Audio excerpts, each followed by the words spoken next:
राजेश जी, आपने भी ये आरोप लगाया, मैं आपसे भी जानना चाहती हूँ कि ये बार बार विपक्ष आरोप लगा रहा है कि मामला दर्ज होता है लेकिन अब मामले में व्यक्तिगत हमले भी हो रहे हैं। यानी व्यक्तिगत तौर पर अगर आप किसी से कोई बात को लेकर नाराज हैं या आपको लगता है ये व्यक्तिगत क्या है, व्यक्तिगत का पर्सनल का कहां से मामला आ गया? क्योंकि अगर कोई मामला होगा तो ईडी मामला दर्ज करेगी और उसमें इन्वेस्टिगेशन करेगी, तो इसमें पर्सनल वाला एजेंडा कहां से आता है और किस आधार पर विपक्षी आरोप लगाता है?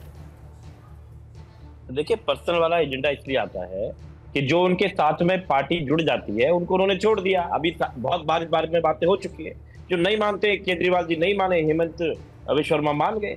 तो अगर मनीष सिसोदिया हेमंत विश्व शर्मा बन जाते तो वो मुख्यमंत्री बन जाते, वो नहीं माने। तो ये बड़ी सिंपल सी कहानी है कि इनके साथ दे दो तो सब ठीक है, नहीं दोगे तो बंद कर दो। दूसरी बात, उन्होंने कहा कि मैंने कहा कि कोर्ट नहीं मानती। मैंने नहीं कहा था, मैंने कहा था जस्टिस चंद्रचूड़ जी कह रहे हैं कि निचली अदालतें बेल देने से डर रही है। ठीक है, दूसरी बात पे आते हैं। सुधांशु जी ने कहा कि महाभारत ग्रंथ पढ़ी है। सुधांशु जी, हम कभी महाभारत नहीं पढ़ते। हमारे घरों में रामायण पढ़ी जाती है और गीता पढ़ी जाती है। महाभारत लड़ाई है, रामायण हमारे को सिखाती है कि दुश्मन से भी कैसे बात करते हैं, है ना। जब रावण को राम ने गिरा दिया तो क्या कहा? उनसे कहा कि आप महात्मा, हमें कुछ ज्ञान दीजिए। हम उसी श्री राम की बात करके मर्यादा को कैसे तोड़ सकते हैं? हम आपके दुश्मन है क्या? आप बताइए सुधांशु जी, मैं आपका दुश्मन हूँ या छोटा भाई जैसा हूँ? हो सकता है मुझे आपकी बात अच्छी ना लगी तो मैं को जेल में डाल दोगे। मेरा ये कहना है कि ये बहुत गलत जो सिस्टम चल रहा है। कल को देखिए, सरकार बदल सकती है, आज नहीं तो कल बदलेगी, 29 में बदलेगी, है ना, या पहले बदल जाएगी। सरकार गिर गई तो ये उसके बाद बदल सकती है। तो फिर दूसरों के साथ ऐसा करा जाए?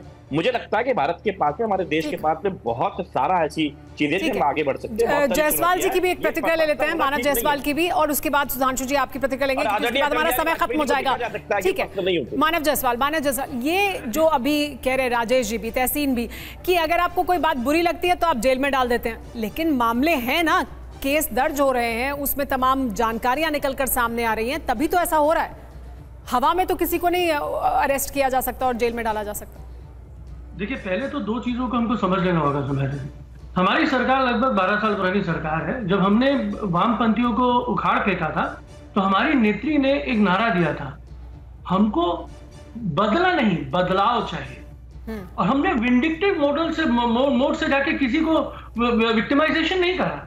ठीक। आज जिस तरीके से ये इन्होंने जो कानून बदला है, इसमें सोचिए आप जेल में हैं, आपको प्रूव करना होगा कि आपने कुछ नहीं किया है और आपको बताना होगा। यहाँ पे न्यायपालिका का कोई, माफ कीजिएगा, मुझे रोकना पड़ रहा है क्योंकि हमारे पास समय बहुत कम है, खत्म हो रहा है। सुधांशु जी की मैं एक आखिरी प्रतिक्रिया ले लूं। सुधांशु जी, बदला दरअसल उद्देश्य है, ये आरोप है, इसका क्या आप संक्षेप में जवाब देंगे? व्यक्तिगत तौर पर कोई बात बुरी लग रही है तो ईडी का इस्तेमाल हो रहा है। नहीं, मैं टेक्निकल जवाब दे देता हूं। अगर उनको लगता है कि इस कानून में आरोपी के ऊपर यह सिद्ध करने का दायित्व है मानव जी, तो इस देश में आधा दर्जन कानून ऐसे हैं। एट्रोसिटी अगेंस्ट वुमेन में भी आरोपी पे ऊपर ही दायित्व है, रेप के केस में आरोपी पर ही दायित्व है, SC ST वाले केस में भी आरोपी पर ही दायित्व है। तो आपके साथ में सारे कानून खत्म कर दिए जाने चाहिए।